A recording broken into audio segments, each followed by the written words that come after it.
یہ دین تھا اسلام۔ اللہ تعالیٰ نے فرمایا ان الدین عند اللہ الاسلام۔ تم میں سے کوئی شخص اس وقت تک مومن نہیں ہو سکتا جب تک وہ مجھے اپنی جان سے، جب انسان جھوٹ بولتا ہے تو ایک تو پورے معاشرے میں جو ہے اعتماد کی فضا، کیا ایسی بڑی غلطیاں کی ہیں کہ اب کوئی گھر ایسا نہیں بچا جس میں کوئی نہ کوئی ایک دو مریض نہ۔ ہمارے ملک میں آئل کی انٹیک میرا خیال دنیا میں پہلے یا دوسرے نمبر پر۔ چند دن ہمیں جہنم کی آگ چھوئے گی، اس کے بعد ہم نکل آئیں گے، ٹھیک ہے جیسی بھی زندگی گزار رہے ہیں۔ صبح کے ٹائم پر جو ہم خوراک کھاتے ہیں وہ ہمارے لیے فائدے دیتی ہے، اور جو رات کے وقت خوراک کھاتے ہیں، پھر پیارے بچوں اللہ تعالیٰ آپ کا یہاں پر آنا اور بیٹھنا اور سمجھنے کے لیے، غور و فکر کرنے کے لیے اللہ تعالیٰ آپ کے لیے مبارک کرے، اور ہم سب کے لیے اس میں خیر اور برکت پیدا کر دے۔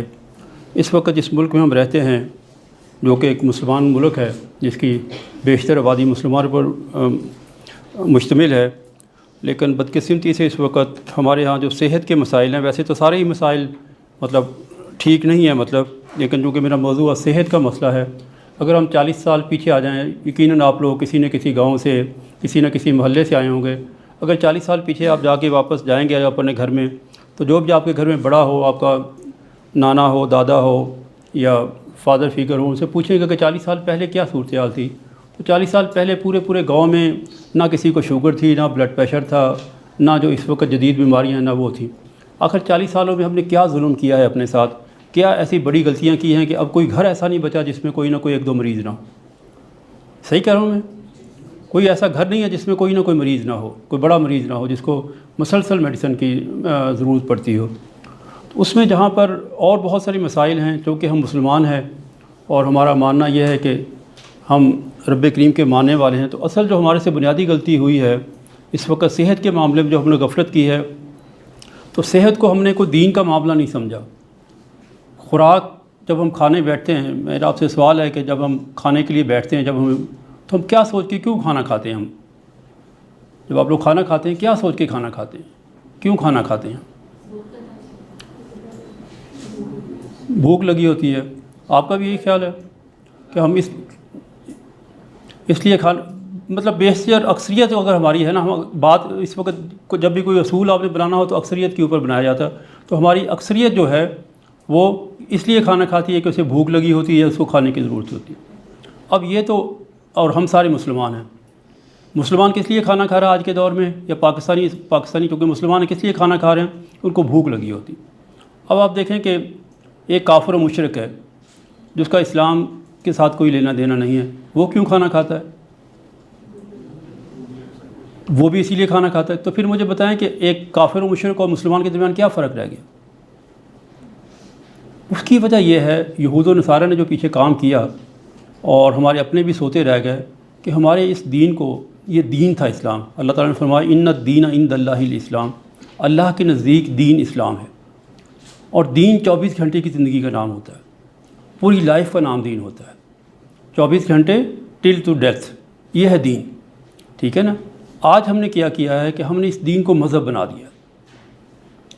مذہب کیا ہوتا ہے؟ چند رسومات کا نام مذہب ہوتا ہے، چند چیزیں آپ کر لیں، اور جو انہوں نے اللہ تعالیٰ نے قرآن کریم میں بھی یہود و نصارہ کا نقشہ کھینچا ہے، کہ وہ کہتے تھے کہ یہ کوئی مسئلہ نہیں ہے، چند دن ہمیں جہنم کی آگ چھوئے گی، اس کے بعد ہم نکل آئیں گے، ٹھیک ہے جیسی بھی زندگی گزار رہے ہیں تو کوئی مسئلہ نہیں ہے۔ لیکن اللہ تعالیٰ کا نہیں، ایسا نہیں ہے، میں نے تمہارے لیے دین پسند کیا ہے، اور دین 24 گھنٹے کی زندگی کا نام۔ تو جب مسلمانوں میں آج جو بڑا تبدیلی آئی، آج کا مسلمان جو ہے وہ کھانے پینے کے معاملات کو دین نہیں سمجھتا، سونے جاگنے کے معاملات کو بھی دین نہیں سمجھتا۔ تو کیونکہ صحت کا مسئلہ میں یہیں تک اس کو رکھتا ہوں، باقی معاملات میں بھی ہم بہت ساری غلطیاں کر رہے ہیں، لیکن چونکہ ہم دین نہیں سمجھتے لہٰذا ہم دین سے رہنمائی بھی نہیں لیتے، اور چونکہ ہم دین سے رہنمائی نہیں لے رہے، اور انسان کے پاس تو عقل ہے نہیں، یہ تو ناقص العقل ہے۔ تو الحکیم ہمارے رب کے بے شمار نام ہیں، ہمارے رب کا ایک نام ہے الحکیم، یعنی کہ تمام حکمتیں جو اس کائنات میں پائی جاتی ہیں ان کا خالق و مالک ہمارے رب کریم ہے، اور پھر انہوں نے پیارے وسلم کو مبعوث کیا، حکمت دے کر بھیجا۔ اگر سادہ زبان میں کہوں تو میں یہ کہہ سکتا ہوں کہ ہمارے پیارے وسلم سے بڑا حکیم اس دنیا میں کوئی پیدا نہیں ہوا۔ آج جب سے ہم نے اپنے آپ کو کھانے پینے کو، سونے جاگنے کو اپنی مرضی سے کرنا شروع کر دیا ہے، اور دین سے نہیں پوچھا کہ دین کے کیا تقاضے ہیں، دین کیا کہتا ہے اس بارے میں، تو جس کی وجہ سے آج یہ بیماریاں ہمارا مقدر بنی ہیں۔ اگر ہم اس کو دین سمجھ کے کام کرنا شروع کر دیں تو دین میں جیسے نماز پڑھنے کی مکمل رہنمائی موجود ہے، جیسے غسل کرنے کی مکمل رہنمائی موجود ہے، جس میں نکاح کرنے کی ساری چیزوں کی مکمل رہنمائی موجود ہے، بالکل اسی طرح کھانے پینے اور سونے جاگنے کی مکمل رہنمائی موجود ہے۔ اور جب تک ہم اس رہنمائی سے فائدہ نہیں اٹھائیں گے کبھی ہم صحت مند نہیں ہو سکتے۔ اگر آپ چاہتے ہیں کہ آپ کا معاشرہ صحت مند ہو جائے، آپ کے گھر میں جتنے یہ ہاتھ کھڑے ہو رہے تھے کہ شوگر بھی ختم ہو جائے، بلڈ پریشر بھی ختم ہو جائے، دوسرے مسائل بھی ختم ہو جائیں، تو اس کا ایک ہی حل ہے کہ ہم کھانے پینے کو اور سونے جاگنے کو دین سمجھنا شروع کر دیں۔ اور جب دین سمجھیں گے تو دو فائدے ملیں گے، وہ 3 فائدے ملیں گے۔ ایک تو یہ ہے کہ ثواب بھی ملے گا، اللہ تعالیٰ کی رضا بھی ملے گی، اور 100% سائنٹیفک اور کمپلیٹ گائیڈنس بھی ملے گی، 100%، جس میں کوئی ڈاؤٹ نہیں ہوگا، جس میں کوئی غلطی نہیں ہوگی، اور اس ٹریک پہ چلیں گے کبھی بیمار نہیں ہوں۔ ہم گزشتہ 2 سال سے یہ کام مطلب ویسے تو شروع سے کر رہے ہیں کام، لیکن 2 سال سے ایز اے تحریک یہ کام کر رہے ہیں کہ پاکستان کو کیسے صحت مند بنایا جا سکتا ہے۔ اور اس کے لیے ہمارا جو مین ٹارگیٹ ہے وہ مسجد کے خطیب ہیں، کہ ہم ان کو یہ ٹریننگ دیتے ہیں کہ آپ یہ چیزیں عوام کو بتائیں، اور وہ پھر اس نبی صلی اللہ علیہ وسلم کی سیرت کو فالو کر کے، صحابہ کی سیرت کو فالو کر کے اس کے مطابق کھانا کھانا شروع کر دیں، تو اسے 3 فائدے ہوں گے۔ سب سے پہلے تو ہم جو کھانا پینا ہے اس کا بھی ثواب ملے گا، دوسرا یہ ہے کہ ہماری ہیلتھ بچ جائے گی، تیسرا یہ ہے کہ ہمارے ملک سے غربت ختم ہو جائے گی۔ تو یہ 3 مطلب ٹارگیٹ ایک ہی مطلب صرف ایک اتنی سی بات سے یہ اچیو کی جا سکتے ہیں۔ آپ کی غربت بھی ختم ہوگی، آپ کی صحت بھی ٹھیک ہوگی، اور آپ کو نیکی کا ثواب بھی ملے گا۔ لیکن کیا کرنا ہوگا؟ کھانے پینے کو اور سونے جاگنے کو دین سمجھنا ہوگا، اس کو عبادت سمجھنا ہوگا۔ اور عبادت کوئی بھی شخص اپنی مرضی سے نہیں کر سکتا، کیونکہ انسان کے پاس عقل نہیں ہے۔ ہر عبادت کے لیے اللہ رب العزت نے طریقہ کار ہمیں بتائے ہیں کہ نماز کیسے پڑھنی ہے۔ کیا نماز جو ہم پڑھتے ہیں ہم نے اپنی مرضی سے پڑھتے ہیں؟ نماز ویسے پڑھتے ہیں جیسے نبی صلی اللہ علیہ وسلم نے سکھائی ہے ہمیں۔ وضو کیسے کرتے ہیں؟ جیسے نبی صلی اللہ علیہ وسلم نے سکھایا ہے۔ روزہ کیسے رکھتے ہیں؟ جیسے نبی صلی اللہ علیہ وسلم۔ لیکن خوراک کے معاملے میں ہم نے کیا کیا ہے؟ ہم اپنی مرضی سے خوراک کھاتے ہیں۔ وہاں پر نہیں ہم دیکھتے کہ ہمارے پیارے نبی صلی اللہ علیہ وسلم نے کیا حکم دیا ہے، اللہ رب العزت نے ہمیں کیا حکم دیا ہے۔ اور یہی آج معاشرے میں غربت کی بھی یہی وجہ ہے، اور بیماریوں کی بھی یہی وجہ۔ اگر ان 2 موضوعات کو دین سمجھ لیا جائے تو یہ مسئلہ آپ کا چٹکیوں میں حل ہو سکتا ہے۔ صرف ودن 3 منتھ تمام ان بیماریوں سے تقریباً نجات مل جائے گی، اور نیا کوئی مریض آپ کے گھر میں انشاءاللہ نہیں بنے گا۔ نئے کسی کو یہ مرض نہیں لگے، نہ شوگر لگے گی، نہ بلڈ پریشر کا مسئلہ ہوگا، نہ دل کی بیماری لگے گی، نہ نیند کا مسئلہ ہوگا، نہ جو یہ جگر کے مسائل ہوں گے، نہ معدے کے مسائل ہوں گے۔ انشاءاللہ میں دین اسلام کی ہماری مطلب 2 موضوعات پہ آپ سے بات کروں گا کہ دین اسلام جسمانی صحت کے لیے کیا ہمیں اصول دیتا ہے، اور پھر اس وقت جو اعداد و شمار ہیں 55% پاکستانی جو ہے کسی نہ کسی دماغی مرض کا شکار ہو چکے ہیں، کسی ذہنی مرض کا شکار ہو چکے ہیں۔ یا اگر اور تھوڑا سا پنجابی میں اس کو آسان زبان میں آپ کو کہوں تو میں یہ کہہ سکتا ہوں کہ 55% پاکستانی تھوڑے سے پاگل ہو چکے ہیں۔ یہ ہماری کیفیت ہے اس وقت، قومی کیفیت یہ ہے۔ تو اس کو بہت آسانی سے بغیر پیسے خرچ کیے بلکہ پیسے بچا کر اس کو حاصل کیا جا سکتا ہے۔ صحت کو پورا پاکستان صحت مند ہو سکتا ہے اگر ہم اس کام کو دین سمجھ کے کرنا شروع کریں۔ ہے تو دین لیکن ہم نہیں سمجھ رہے، ہے تو دین ہی مطلب، لیکن ہم اس کو نہیں سمجھ رہے۔ تو لہٰذا پہلا اصول جو خوراک کے بارے میں دین نے ہمیں دیا وہ فرمایا رب کریم نے سورہ اعراف کی آیت نمبر 31 ہے، یہ بھی انشاءاللہ آپ کو یہ لکھی ہوئی ہے اس میں آیت کا یہ ٹکڑا۔ فرمایا رب کریم نے اعوذ باللہ من الشیطان الرجیم بسم اللہ الرحمن الرحیم کلوا واشربوا ولا تسرفوا انہ لا یحب المسرفین، کھاؤ اور پیو لیکن اسراف نہ کرو۔ یہ پہلے صفحے کے اوپر لکھی ہوئی ہے آیت کا ٹکڑا، یہ آدھی آیت ہے یہ نا۔ تو اس آیت میں رب کریم فرماتے ہیں کہ اے انسانوں تم کھاؤ اور پیو، کیونکہ کھانے پینے کے بغیر اس کی مطلب صحت ہمیں نہیں مل سکتی۔ تو اس کے لیے رب کریم نے ہمیں اصول دیا کہ کھاؤ اور پیو، لیکن ایک شرط ساتھ میں لگا دی کہ اسراف نہیں کرنا۔ اسراف کے ایک عام جو عربی میں معنی ہے وہ ہے حد سے تجاوز کرنا، کہ حد سے تجاوز نہیں کرنا۔ اب چونکہ یہ عربی کا لفظ ہے تو پھر ہمارے جو محدثین ہیں جو کہ عربی جاننے والے ہیں، جو بڑے بڑے علماء کرام ہیں ہمارے، انہوں نے پھر اس اسراف کے مولانا شبیر احمد عثمانی صاحب نے اس میں اپنی تفسیر کے اندر اس کے 8 معنی درج کیے ہیں۔ اس میں سے 3-4 کے اوپر میں گفتگو کروں گا، یہ پرچہ بھی انشاءاللہ جاتے ہوئے ہم آپ کو انشاءاللہ دے دیں گے پرچہ نا. باقی اس کی تفسیر تھوڑی سی اس کتاب میں بھی لکھی ہوئی ہے، جو کم کھانے والے کتاب ہے جس میں کم کھانے کے فوائد لکھے ہیں، اس میں یہ لکھی ہوئی ہے. تو وہ فرماتے ہیں کہ کیونکہ یہ کس کا حکم ہوا؟ اب رب کریم کا حکم ہے. کھاؤ پیو کس نے حکم دیا؟ اللہ تعالیٰ نے. جب اللہ تعالیٰ حکم دیں گے تو جب آپ اللہ تعالیٰ کے کہنے کے مطابق کریں گے تو کیا ہو جائے گا؟ یہ عبادت بن جائے گی. جیسے آپ نماز پڑھ کے ثواب کماتے ہیں، جیسے آپ روزہ رکھ کے ثواب کماتے ہیں، جیسے آپ کوئی تسبیح پڑھتے ہیں، سبحان اللہ پڑھتے ہیں، الحمدللہ پڑھتے ہیں، اس سے آپ کو ثواب ملتا ہے. تو جب کھانا آپ اس طریقے سے کھائیں گے جیسے رب کریم نے بتایا ہے اور رسول پیارے نبی صلی اللہ علیہ وسلم نے جو خوراکیں کھائی ہیں اور جن چیز کی طرف ہماری رہنمائی کری ہے، تو یہ بھی عبادت بن جائے گی. ہماری 24 گھنٹے کی زندگی عبادت ہے، بشرط یہ کہ ہم اس طریقے سے اس کو انجام دیں جس طریقے سے ہم نماز پڑھتے ہیں، جس طریقے سے ہم دوسرے دین کے کام کرتے ہیں. اگر کھانا پینا بھی اسی طرح کر لیں گے، سونا جاگنا بھی اسی کر لیں گے، انشاءاللہ یہ نتائج حاصل ہو جائیں گے. صحت ہمیں کامل صحت، ہمیں دماغی صحت بھی مل جائے گی اور جسمانی صحت بھی مل جائے گی. انشاءاللہ آپ کے والدین یا جو بھی گھر پہ بیمار ہے ان کو انشاءاللہ تعالیٰ کامل صحت مل جائے گی، ان کو انگریزی دوائیں کھانے کی ضرورت نہیں پڑے گی. مزید اس کو مزید وضاحت کرنے سے پہلے میں ایک اور بھی سوال آپ سے کروں گا تاکہ آپ کو اور بات سمجھ میں آ جائے کہ دین اسلام نے جو صحت کے اصول بنائے اس میں کیا فرق ہے اور جو یہود و نصارہ نے صحت کے اصول بنائے اس میں کیا فرق ہے. آپ مجھے بتائیں کہ کسی آپ ایسے شخص کو جانتے ہیں جس کو 5 سال پہلے یا 4 سال پہلے یا 3 سال پہلے شوگر ہوئی ہو اور وہ کسی بھی MBBS ڈاکٹر سے علاج کروا رہا ہو اور اس کی شوگر ٹھیک ہو گئی ہو؟ کوئی ایسا مریض ہے کوئی آپ کے ذہن میں؟ کوئی رشتہ دار کوئی ایسا مریض آپ جانتے ہیں جس کو 4 سال 5 سال پہلے کوئی دل کا مسئلہ ہوا ہو، بلڈ پریشر کا مسئلہ ہوا ہو اور اس نے دوائی کھانی شروع کر دی ہو اور اس کا بلڈ پریشر ٹھیک ہو گیا ہو؟ اصل میں جو MBBS کی تعلیم ہے ویسے اصل میں ہمارے ساتھ سازش کہاں سے شروع ہوئی؟ اصل سازش جب انگریز ہندوستان میں آیا تو اس وقت سے یہ سازش شروع ہوئی. اس وقت تک جب تک یہ ہندوستان میں انگریز آیا تھا اس وقت تک جو ہمارے جتنے بھی علماء کرام ہوتے تھے نا، شیخ الحدیث ہوتے تھے، وہ سارے کے سارے حکیم بھی ہوتے تھے. وہ حکمت بھی جانتے تھے، وہ جانتے تھے کہ جسم کو کون سی خوراک اچھی ہے کیا طریقہ. اس وقت تک مسلمان کھانے پینے کو دین سمجھتے تھے.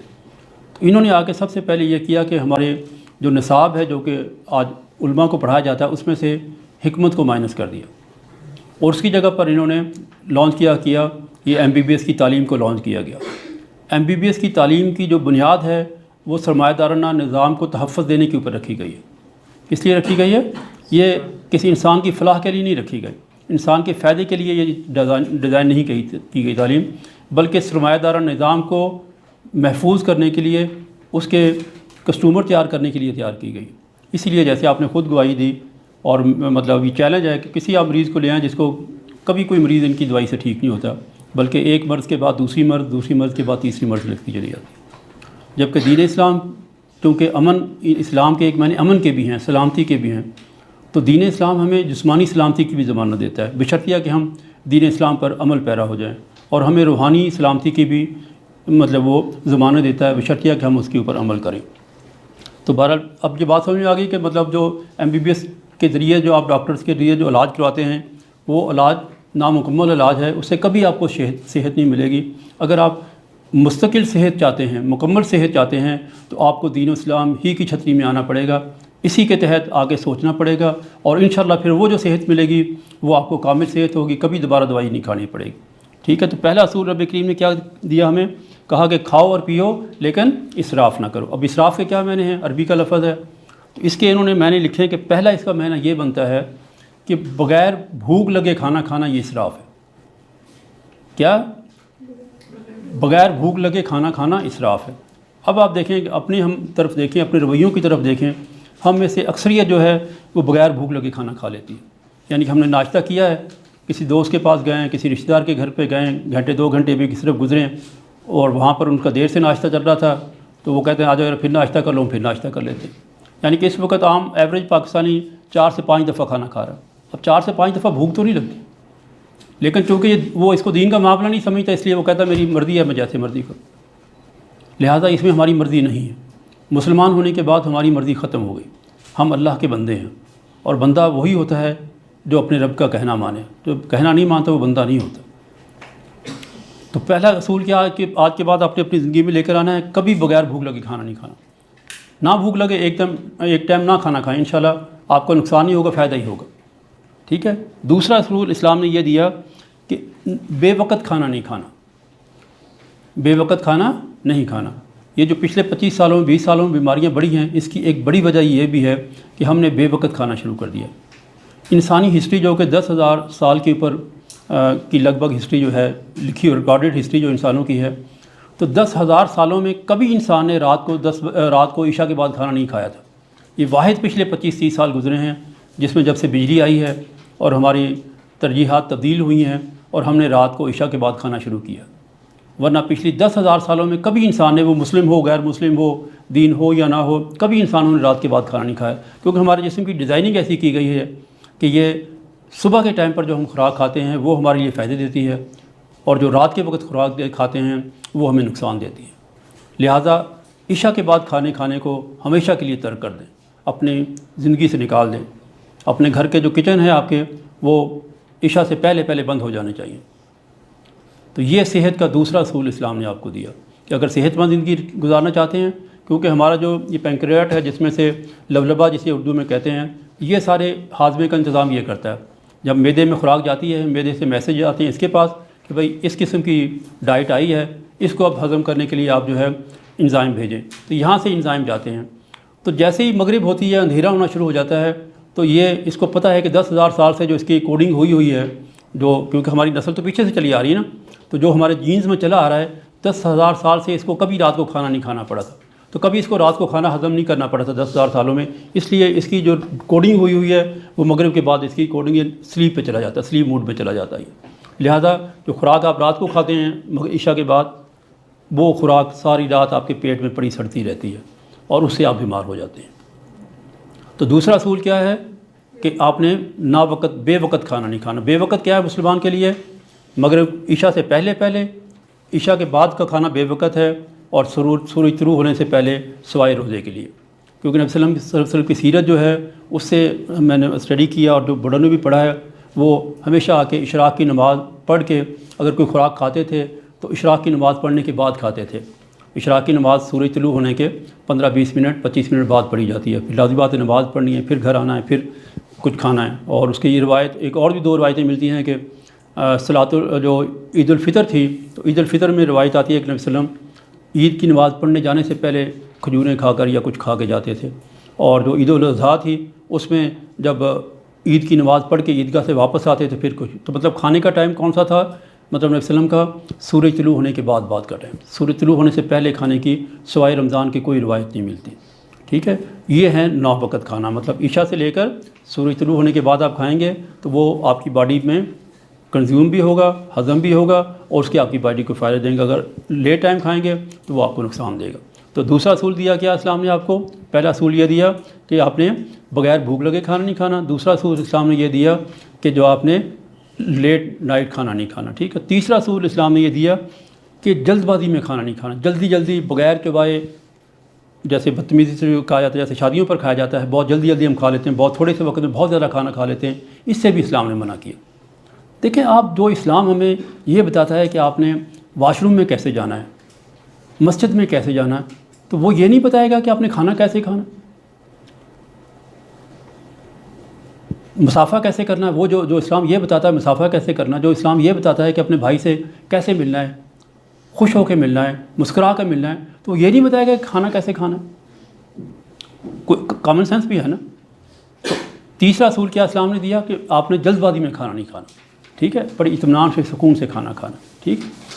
چوتھا اصول دیا وہ کہ کوئی بھی ایسی چیز جو کہ مضر صحت ہو، جو کہ صحت کے لیے نقصان دہ ہو، جس میں ایسے پہلو پائے جاتے ہوں جو کہ صحت کے لیے نقصان دہ، وہ سائنسی لحاظ سے ثابت ہو جائیں یا آپ اپنی طور پر اس کو کوئی چیز ایسی دیکھ لیں، اس کو بھی کھانا، اس کو بھی خوراک کے طور پر استعمال کرنا اسلام نے آپ کے لیے منع کر دیا، اس کو بھی خوراک کے طور پر استعمال کرنا آپ کے لیے منع کر دیا، ٹھیک ہے جی۔ یہ 4 اصول ایک صحت مند انسان کو، مطلب صحت مند معاشرے کے قیام کے لیے اسلام نے کھانے پینے کے بارے میں دی۔ پھر مزید اسی آیت کی تفسیر نبی صلی اللہ علیہ وسلم نے ایک اور حدیث سے کی، فرمایا کہ آدم کے بیٹے نے، ہم سب آدم کے بیٹے ہیں، بیٹیاں ہیں، آدم کے بیٹے نے پیٹ سے کوئی برا برتن نہیں بھرا، آدم کے بیٹے نے پیٹ سے کوئی برا برتن، مقصد کیا ہوا؟ پیارے نبی صلی اللہ علیہ وسلم فرما رہے ہیں کہ پیٹ بھر کے کھانا کھانا بری بات ہے، برا کام ہے۔